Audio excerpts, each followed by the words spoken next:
Welcome, friends, to the Town Hall Academy from Remarkable Results Radio, the only weekly single-subject forum for the aftermarket perpetual student. It's Carm Capriotto, and we're working hard to share the voices, ideas, and insights that are shaping the future of the aftermarket. Now, in this episode, a discussion on the new normal. Now, we are positively not sure what that will look like. However, a healthy discussion from your industry colleagues will help you plan and prepare for business now and the decisions that you'll make weekly as we navigate business as unusual. Now, remember to always find your key takeaways as you listen to learn just one thing. Now, here's a taste of what's to come.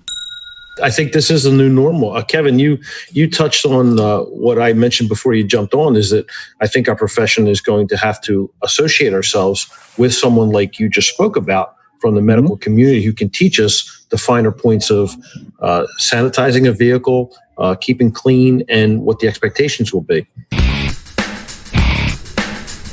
Hello, friend. Carm Capriotto here, the Automotive Aftermarket Podcast Guy, where we've cataloged every one of the 750-plus episodes by series and keywords for you. Focus on your pain points at remarkableresults.biz. Hey, find some time, maybe even today, to transform your shop, break away from your legacy SMS, and embrace Shopware Shop Management System. Shopware can show you the way to increase profits from happier customers and a more efficient staff. Visit getshopware.com. That's getshopware.com for a free preview. Thanks, Shopware, for keeping the lights on for the original aftermarket Town Hall Academy. Hey, the panel for this town hall brings their view of what the new normal may look like. Greg Buckley's here from Buckley's Auto Care, Wilmington, Delaware. A.J. Neely's Auto Service, Edgewater, Maryland. And Kevin Eckler from Foreign Car Specialists in Poughkeepsie, New York. Find the talking points which would make a great meeting agenda at remarkableresults.biz/A170. Hey, this open discussion, which I deemed part one because there's so much more to talk about, and we will. Now, we covered critical topics like being on your A game to protect your team and customers. This may not change for some time, they say. What will miles driven do to our business? The do right rule, never stop practicing that. And what about legal obligations into the future over this? And the future for you with a strong board of directors to help support a stronger business is critical. These topics and more are inside. Now, I urge you to listen to the end, and if you've got a time constraint, hey, come back, listen in chunks. Don't forget, we're always available 7/24 on demand and on your favorite podcast listening app anywhere in the world. Greg, the whole family dynamic that has changed not only inside the business but at home, and how do you think that that's going to be part of our new normal? When you say new normal, I think we haven't decided what normal is going to be. And I think that's got to be, established a little bit. The thing at the home front, personally, I mean, I've experienced some major disruptions in the way that, my personal relationship with my wife and all this and the COVID stuff, and she's autoimmune. I think that's going to play a lot, not just with me and my family, but with a lot of families that are out there. It's going to be a deciding factor on how we proceed with a lot of interaction, where we go, what we do. We've got a lot to think about. So, it's going to be something. And if you take that respect you have for Patty, your wife, that has the autoimmune issue, everyone, even in your customer base, has that, or that 6 degrees of separation. We know people that have that, so they're looking to you and wanting to have the cleanest, most sanitized experience that they can get. And if not, right, they're not going to vote by coming to your place. So, So for, this could be a new normal, in my opinion, I agree with you. We're not there yet, and we don't know what it's going to look like, but we need to get this dialogue going inside of our industry. We need to start talking about these ideas. How do you convince a person that you've done everything that you can to protect internal and external? Well, I tell you, I know it's really strange, man. I really do, but I have tried to go back on a lot of things that we've done here at Buckley's over the past 2 or 3 years. And Carm, I know you're privy to, our personal conversations, but you know what, man? I've made great inroads with the healthcare provider, the healthcare network, and I think that now that's going to be really accelerated. I'm going to want to be on top of the germ environment, what's happening and that kind of thing. And I think we're going to be more responsible for the overall health of our vehicle, whether that's the interior or the exterior. It doesn't matter. Windows, wheels up, windows in. I mean, we're not going to walk this back. Let's put it that way. It's going to go on from on and on. And we better be on our A game and actually start thinking about how we're going to work in a clean environment, how we're going to present a clean environment, how we're going to produce a clean environment for our clients. I completely agree with you, and I just want to share, as Kevin Eckler is joining us, I want to share with you that I've had so much time to think about the challenges that we as an industry have, and I have written hundreds and hundreds of these, if you will, thought starters as to how is this going to work and how is that going to work. And I truly understand that we'll never know what it's going to be like, but we have to prepare for it. I mean, that's the whole objective of our discussion today. AJ, one of the thoughts that you have was about telecommuting, and boy, do I have an opinion of that, and I'll share it with you afterwards, but how is that going to affect us? As far as the telecommuting thing, this is as a result of, we can call this the pre and post pandemic era, right? And so we're living in the pandemic, and what's it going to look like on the other side? We really don't know. But as a result of this, businesses have really been forced to adjust, make changes. Those that actually had businesses inside retail storefronts or inside boxes, commercial properties, things of that sort, have had to make adjustments to work offline. And, as far as what we see on the other side of this, post-pandemic era, one of the things that kind of has been dawning on me is that, are we going to see a huge decline and or need in just commercial property for a lot of different industries, right? Do we need to have everyone commute and go to a box to work every day, right? This building that they have to go to, if they're being just as productive, because think of all the expenses that come with having a piece of commercial property to house all of your employees. So this will be very interesting. I've become more Zoom literate now as a result in these past couple of months than I had 2 years prior to that. So it's very fluid. We're learning as we're going along, but I think a lot of businesses, just as far as an expense item, are just going to second guess how they look at work. Definitely.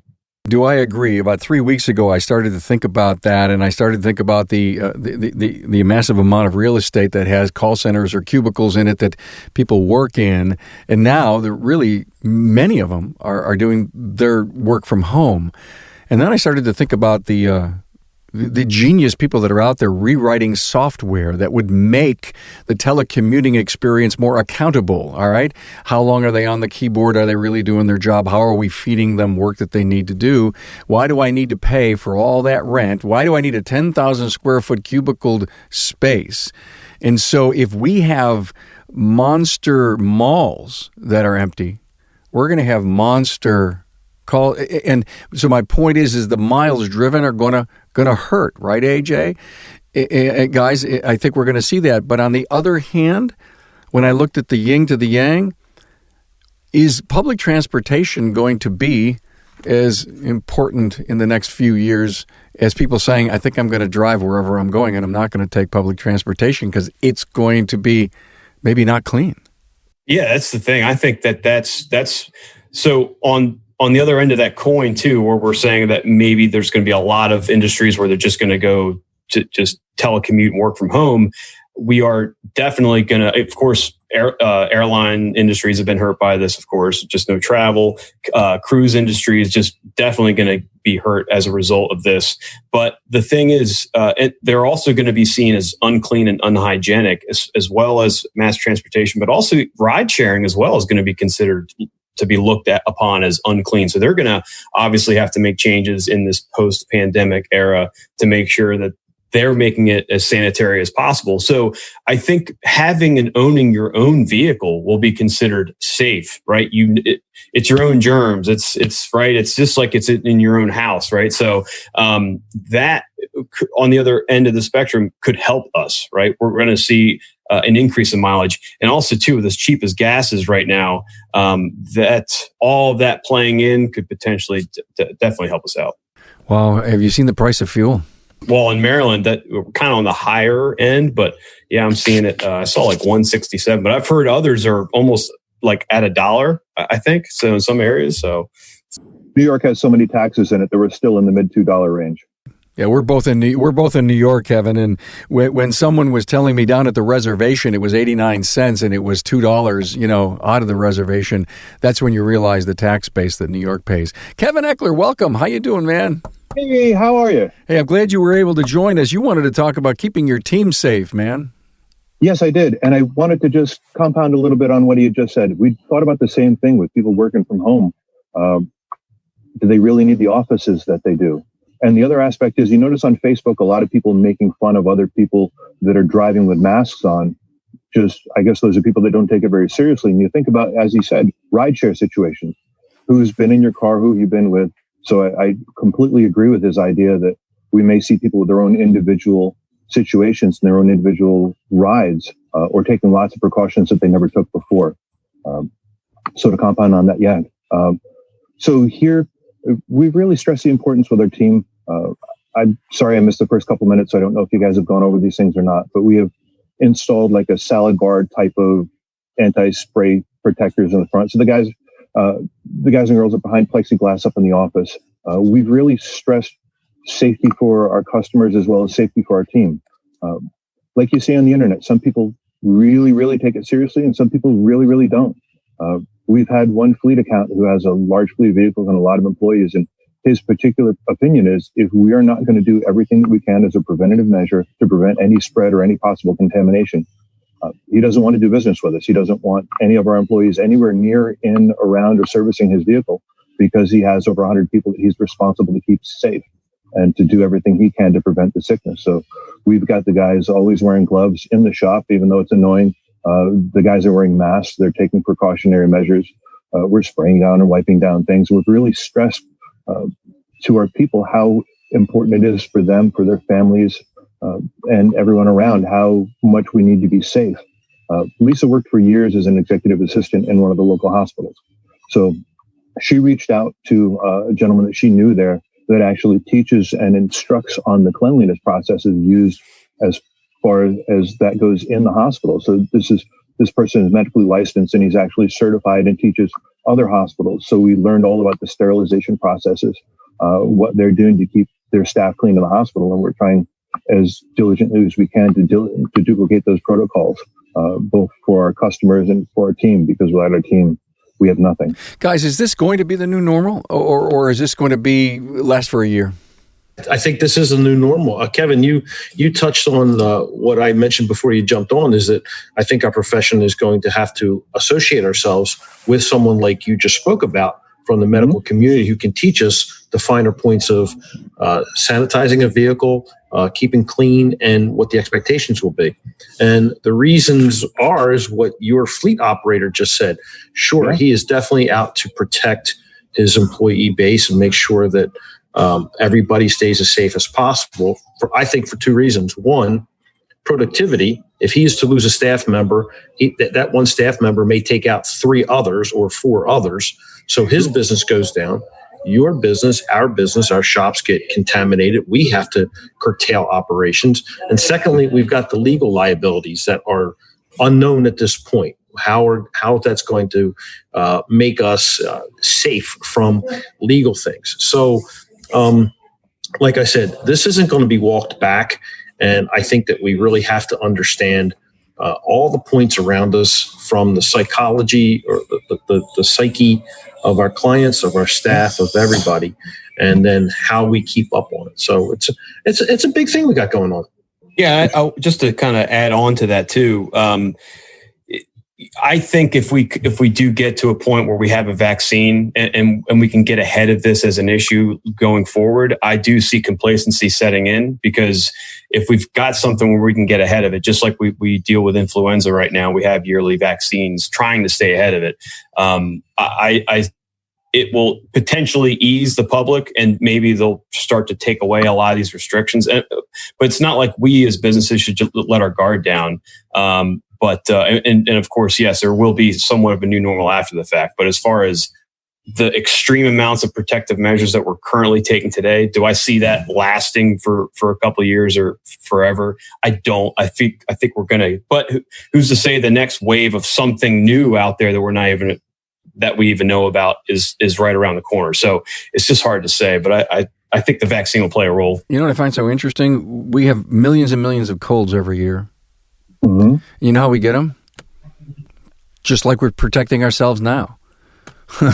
you know, in 2 years you may say, "Hey, shop here. We give less colds."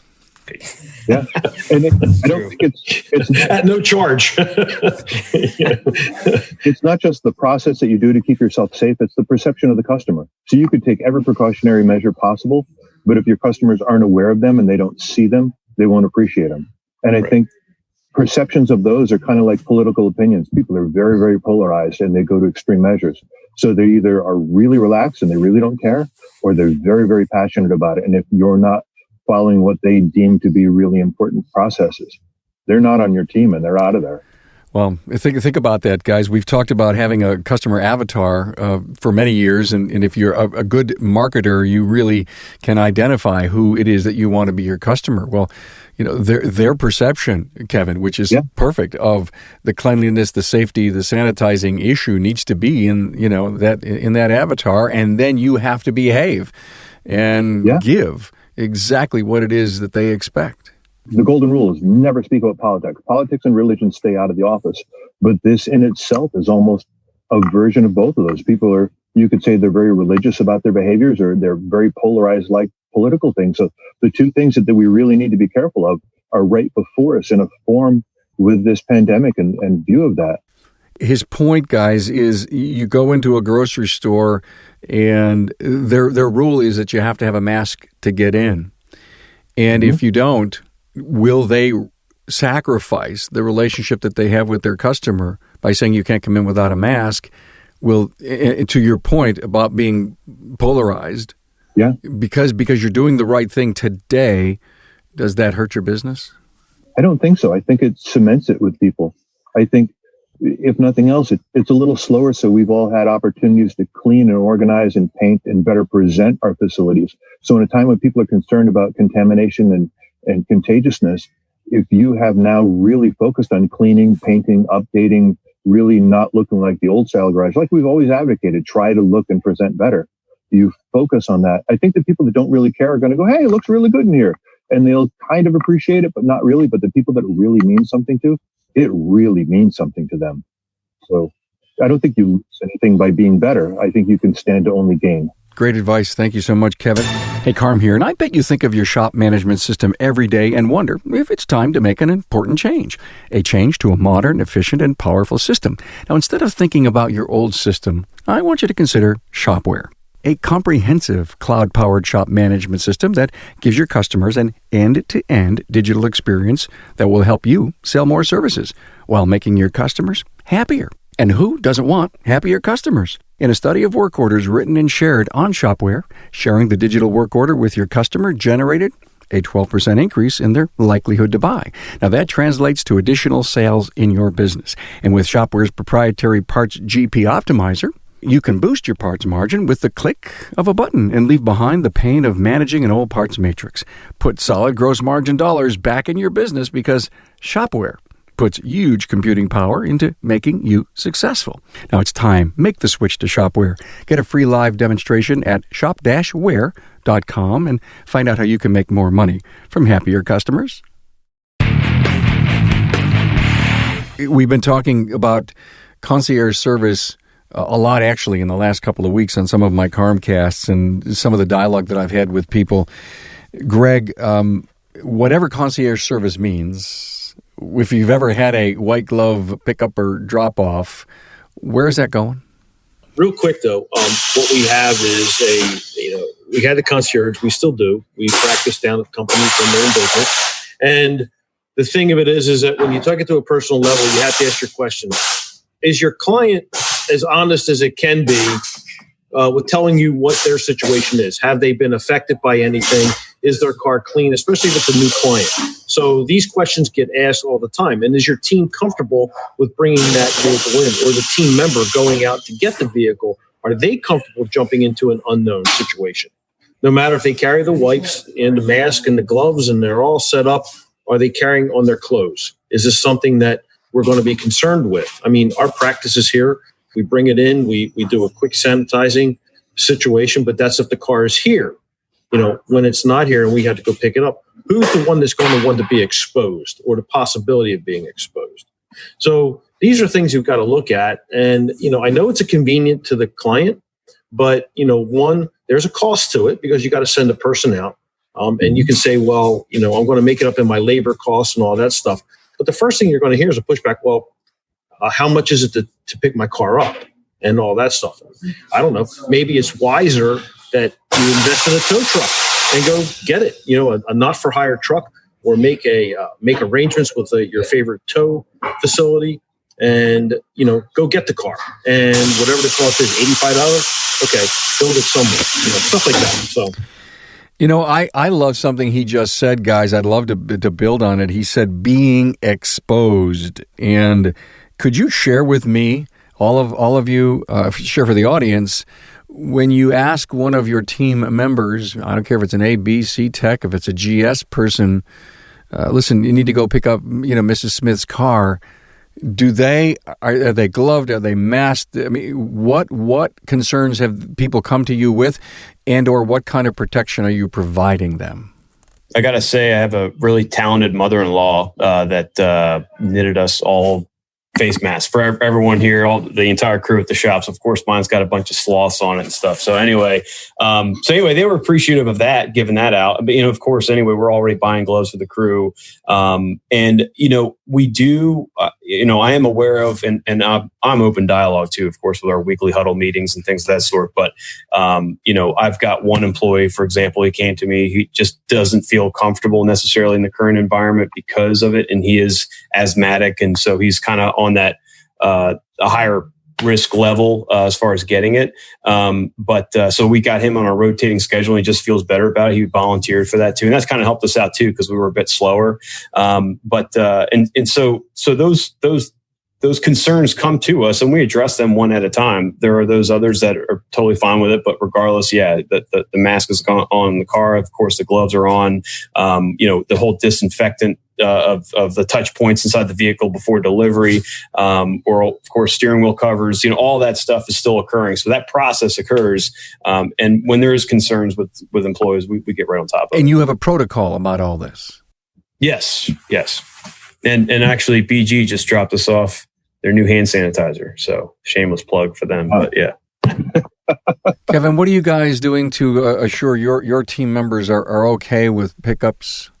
Honestly, quite often it's Lisa or I that are doing it on the way in. And if it's something that happens, because we'll pick up something on the way in the morning, drop it off on the way home. If it's something that happens during the day or there are additional, we have the guys do it. They're instructed just like we do with every single vehicle. It's gloves on and then 95 mask. You go to the vehicle 10 minutes before you're going to get in it. You spray the inside of the vehicle down with disinfectant or wipe it down to do whatever. When we're picking up vehicles, we have 3 different flavors, scents, or whatever you want to call them, of Lysol with different fragrances, because different people have different sensitivities, as well as we have BG Frigifresh, which is a biocide, and they spray it. What we learned from the gentleman at the hospital is it takes about 10 minutes to kill the things on the surface. So they're to sit in our car for 10 minutes and wait until they enter. Gloves, mask, cleaning down the touch points with wipes at that point, and then we bring it for service. On Greg's idea, as far as the cost of it goes and how it costs you money to do that, if you work in combination with this service, and it's one thing we've started to do, is we'll do a pickup and drop off. Included with that is a wash and a quick detail of your vehicle, and we'll also fill your vehicle with the fuel of your choice. So it eliminates one more stop that the customer doesn't have to make. So there's a gas station close by and convenient that whether it's super cheap or unleaded or whatever, we'll fill the vehicle, just put that fuel cost on their invoice. And then there's a $50 fee for picking the car up, doing the detail and dropping it off back full. So it's a recovery of some outlay as far as us, and it's an increased value to the customer because their car is back in the driveway full clean. Now they don't have to worry about, did I touch a gas nozzle that somebody else sneezed on, touched, or whatever? So it eliminates one side of that. So Lisa's been a germaphobe forever. So she's always been very sensitive about those things, but now empowered through this and with the input of her friend and instructing of that from the hospital protocols, we are on it. She's very regimented about making sure that everybody stays in line. And we're really concerned about the guys' safeties. Let's talk about something else, AJ. One of the things that it's no doubt has been a great discovery of late is the relationship going forward with our advisors, be it our insurance person, be it our attorney, and especially our accountant. What about your banker relationship? Is that going to be important? Oh my goodness, yeah. So that's part of your board of directors, right? At the table. And you got to have a guy or gal that fits each one of those roles. So legal counsel, CPA, all that stuff. But yeah, the banker, hopefully you've established those relationships before issues like this occur. So, I have to say having a personal relationship with a representative at our local community bank was absolutely mission critical for us, especially when it came time to apply for the PPP loan. I still owe him a bottle of whiskey, by the way, because I bothered him so much with emails and calls. He held my hand throughout the entire process, and he's always responsive. As a result, we were one of the first applications that kind of went in for that first round with our bank, and we were funded a couple weeks ago. So it's absolutely mission critical that occurs. The other thing that I hear, and of course, sometimes unfortunately on the media, you hear reports of negativity towards this program. This is such a new program, and to actually see it work and funds end up in bank accounts within weeks is actually a huge accomplishment. But I honestly, when it comes to this, you got to be that warrior for your business, right? You got to, whatever it takes needs to be the mindset to do it, to lead at the front for your business. So if you got to just claw and scratch your way to the front to make sure that you get an application in and you get some funds your way, that's on you. At the end of the day, you got to look in the mirror. Hey, did I do everything I could in my power to take care of this family, right? This is my extension of my family right here. But having those relationships are huge, and that needs to be worked on prior to issues like this occurring. I love it. Be a warrior. That is just fabulous. Can I steal that? Yeah, sure. Be a warrior. It's the David Goggins mindset, man. You got to be that one warrior, right? Wow, cool. Are new car sales going to have an effect on our business going forward, guys? Certainly.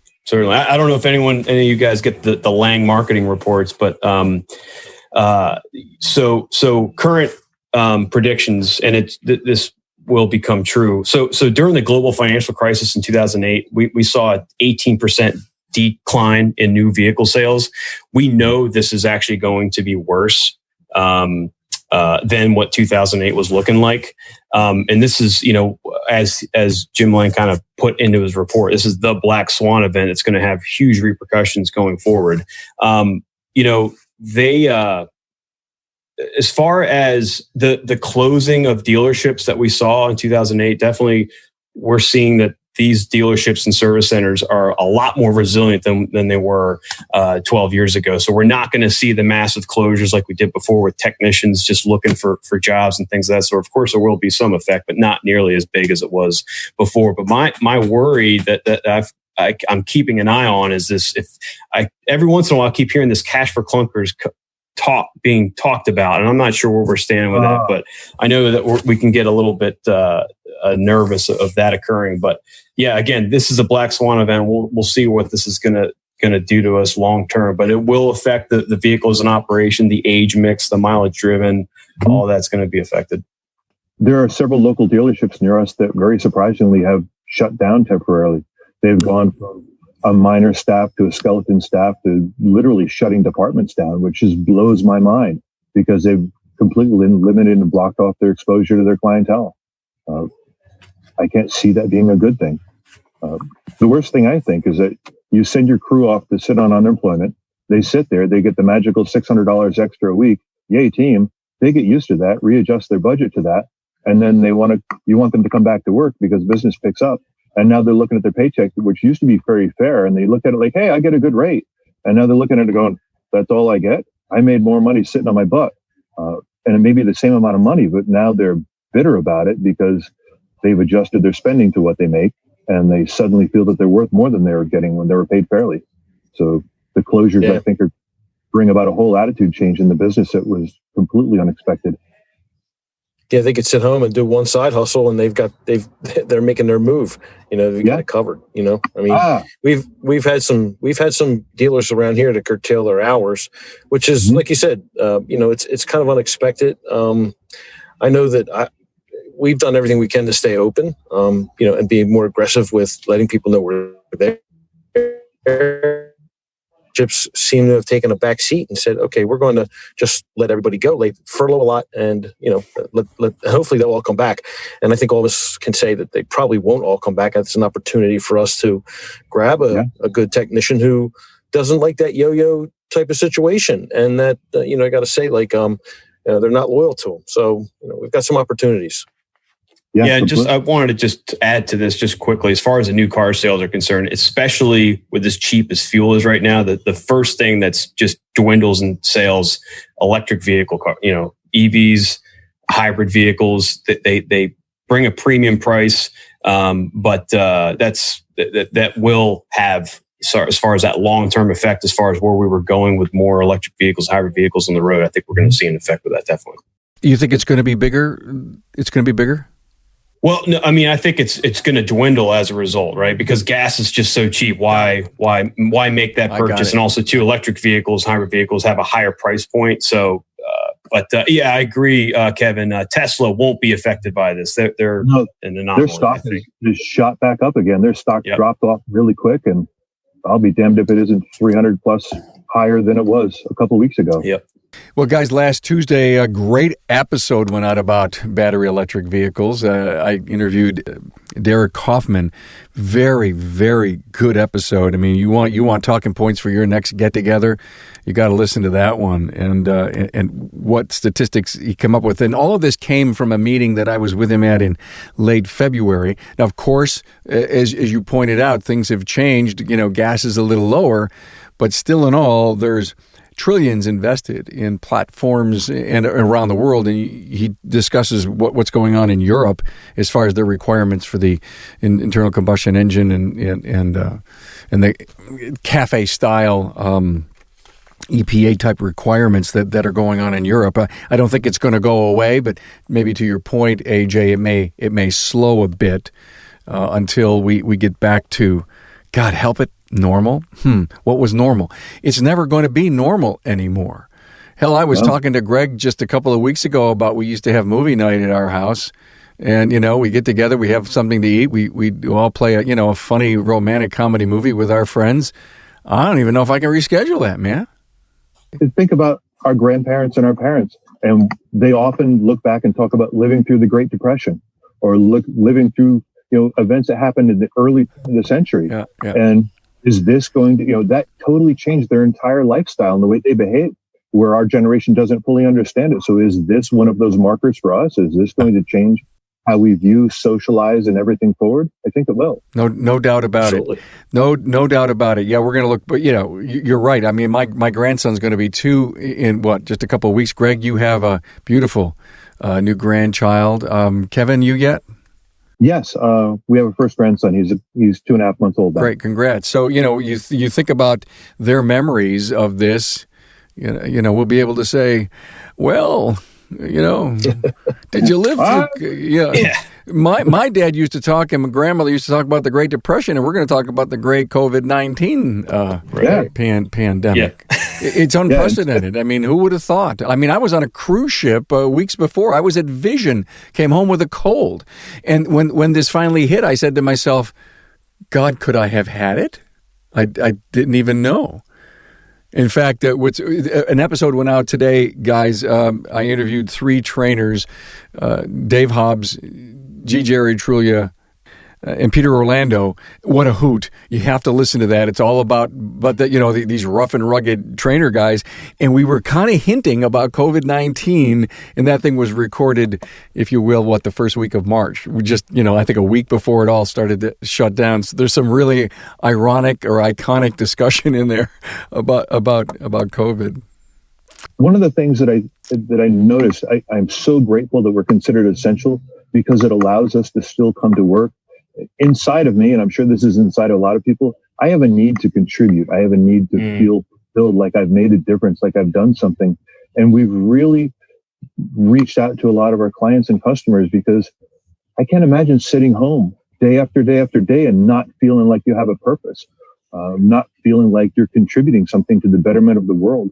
So I think now more than ever, just checking on your customers, making sure they're okay, keeping them up on stuff, not necessarily even in a, hey, bring your car in for service, but just like, hey, are you doing okay? We still need to feel connected. I think we still need feelings of fulfillment, which fortunately we get at work because we can still work. But there's a lot of people that are workaholics that don't have that. And they're now in a house with somebody that they may have loved deeply when they go to work and come home at night. But not everybody's built to be home all day with their wife and their kids in the same house and not be able to get out. So being a friend and just a listening ear for a little bit can really solidify a lot of relationships. Big point. I mean, we've been sending out like a every other week a follow up, and it always starts with, "Hey, first off, how are you? Are you okay? Are you healthy? Are you doing anything to get exercise?" I personally said, "Hey, look, I take a walk. I find it great. It's a good thing in the morning. Get out, just get some exercise. Be safe about it, but just get outside and do some things if you can. If not, do something mentally challenging." A book, anything like that. And then we get into our regular, hey, what's going on at the shop? We just went out yesterday about our new protocols about wearing masks and stuff. No sales at all, nothing. I mean, we just completely how are you? And through social, and through social, I'm always talking about, hey, look, man, my thing is Bright Spot. So I'm always hashtagging Bright Spot is, look, the sun's out, have a good day, just do something. So you're right. We gotta bring a little bit more humanity into it, a little more empathy, because I'll tell you, it's really hard to write and to put content out that, where you don't feel guilty about being open for business and you are outside and you are able to go out of the house. Because, man, people are, like you said, they're inside, they're managing a relationship, they're managing kids, and they got to manage their work. And that's a heavy load in the confines of anywhere from, the square feet of your house. So, And did my stimulus check come in? Has my unemployment started yet? How am I going to make the bills? I'm scared to go to the grocery store. We've picked up cars where, the wife is like, my husband has cancer. Okay, we're going to take every precaution we can because you can't risk exposing them. And just, sometimes be a listening ear. I post a lot of ridiculous stuff on Facebook. I'm sure you guys see the silly things I do. And it's just, if I can entertain somebody, make them smile, take their mind off of something else, it's not like, hey, get this with an oil change. It's more like just laugh and chuckle and enjoy life and try to see it from a different perspective. I think you really humanize and really become more relatable to your people and just try to understand them. Boy, has this changed us, hasn't it? Silver linings in all of this, I have to say, too, as much as it sucks, man, there's been a lot of great stuff, just as us as people. And like you said, Kevin, man, I totally agree with that. We're also spoiled to be able to continue to work and continue to be able to contribute. And, I picked up this idea from Joe Hansen from Gordy's Garage, as far as just calling those customers, man, with that help first mentality. How are you? How are things going? What can we do to help? And even some of the small business owners that are out there, not even in your industry, or even are, holding their hands as far as some of the relief programs that are out there, just being able to contribute. Yeah, it is very fulfilling. Yeah. Some of my customers have come in who have small businesses and they haven't applied for PPP or they're having roadblocks, and I'm helping them out with telling them where to go to SBA, the SBDC, get in touch with them, trying to instruct them. So, AJ, you're right. It's anything we can do to kind of help.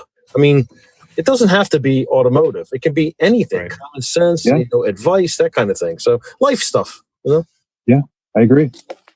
Greg, I know that you always had this really cool tagline for your business, drive safe, drive smart. And I've recently seen 2 more words added to that. Drive healthy. Drive healthy.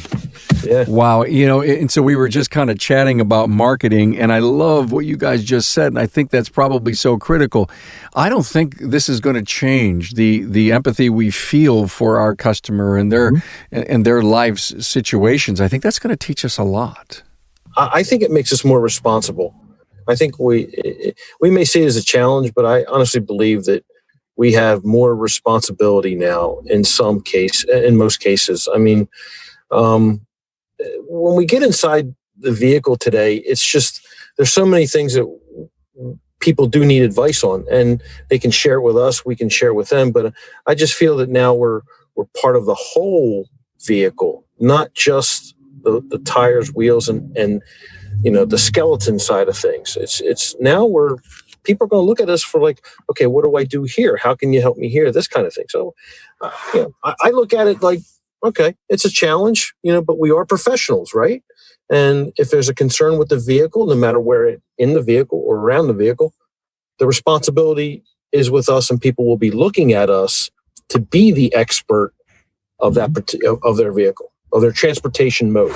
So, this may be one of those key points where we look back and go, this is a public perceptions change from greaseball mechanic to technician, whereas they no longer view us in a dirty, greasy environment that they remember from 50s movies and from Grease and such, whereas they see us now on not only technically advanced, but on a more sterile, cleanly, just overall better position. So that this may bring about a better mental change or perception also. Fundamental change. Mm-hmm. There you go. Yeah, we're always looking for a transition point, and this might be it. Yeah, we talk about that empathy that we want to have with our customers, of course, post-pandemic era.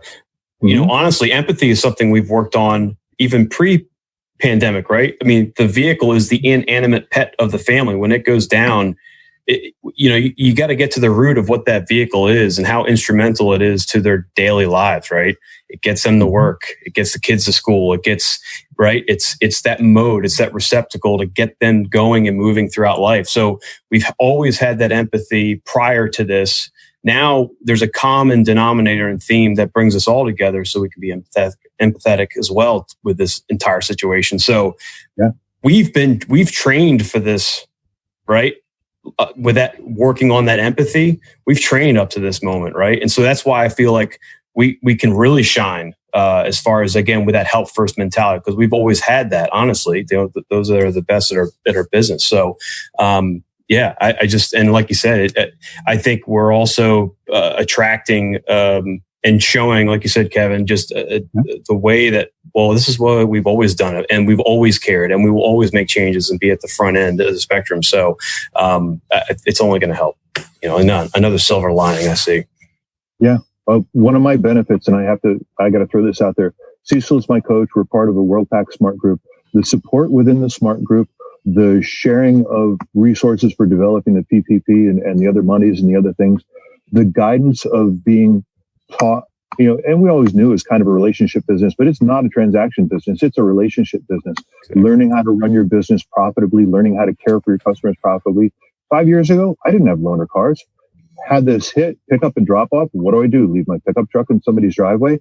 But now I have signed, licensed, legal, insured cars that I can leave for people. And just developing a better business practice, and fortunately having been able to do that, has allowed us the resources to not close the doors in fear or panic, or to be able to provide the services that our customers need to help us to continue those relationships now.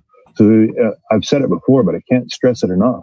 I mean, we're good by ourselves, and I get great support off of ASOG and different groups off of Facebook, and there's lots of different good groups. But having a coach, having somebody to be personally accountable to, being part of a 20s group that can just be there when you're in the middle of hurting, has made a world of difference for us. And I think right now, particularly, I don't know what I'd do without them.